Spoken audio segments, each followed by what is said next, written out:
Marine Le Pen shares more with Theresa May than meets the eye. Not only are both politicians ferociously anti-immigration, although Le Pen never got enough decision-making power to print "Go Home" on a fleet of buses and send them all over the country, they also both started 2017 with high hopes of success, before running terrible campaigns and, one day, waking up completely powerless. On the 3rd of May 2017, a few days before the second round of the French presidential election, farright candidate Marine Le Pen headed to the TV debate in which she was facing centrist rival Emmanuel Macron.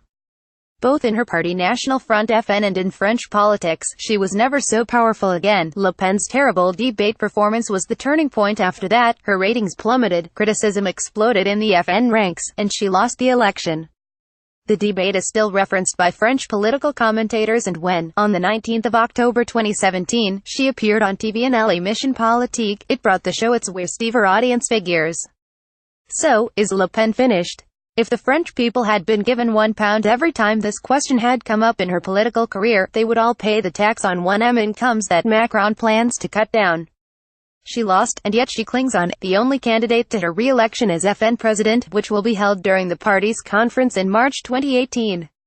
She lost, and yet she got herself a €2,000 raise in July, which she defended by saying, "I just needed €2,000 more monthly," which really sums up so much about her.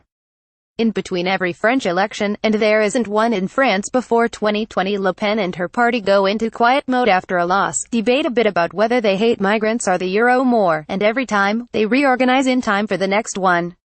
Internally, Marin, the FN's leading figure, doesn't rally everyone anymore. In October, her coming re-election was challenged by another candidate, the FN representative in Lille, Eric Dillies, but this is the FN after all, and he was quickly told to retreat.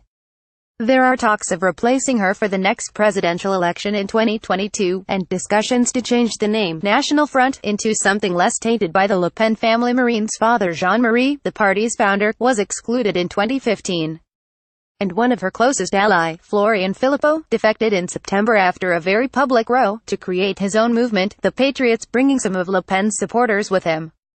But this time feels different, because Le Pen's troubles have extended far beyond FN politics. The party has struggled with the authorities before. In 2011, it sold its old HQ, a €10 million building nicknamed the Liner, to pay off debts. Now the troubles are personal. After losing her parliamentary immunity in the European Parliament earlier this year for tweeting photos of his victims in 2015, Marine Le Pen was elected MP in the French National Assembly for the first time, which meant she regained an immunity. That was until the National Assembly lifted it too, in August, in the same case. She is also being investigated, like other members of the FN, in a scandal around potential fake jobs in the party. In the latest blow against the struggling FN leader, Marine Le Pen has seen her bank accounts closed. First, the FN's 30-year-old accounts at the French bank Société Générale on the 21st of November, and then a personal account she has had for 25 years at HSBC, on the 22nd of November. She has called the move a banking persecution, before threatening to sue both banks. Société Générale has declared that the closures had nothing to do with politics and were purely banking-related. Just like Emmanuel Macron's movement and Parti La République En Marche, the FN almost exclusively revolves around Marine Le Pen. That since the 3rd of May, each of her trials to come back as the respected and rallying leader, Marin, have failed, showed the extent of the deep crises within her party. But FN members know too well that no one else, at least for now, could replace her, and so she stays on, hoping for relevances she hasn't managed to impose herself as Macron's main challenger. As little in opposition the FN is offering at the moment, Macron's ruling party has yet to find an answer for farright voters. It's unlikely its liberal reforms, said to hit the poor the hardest, will help.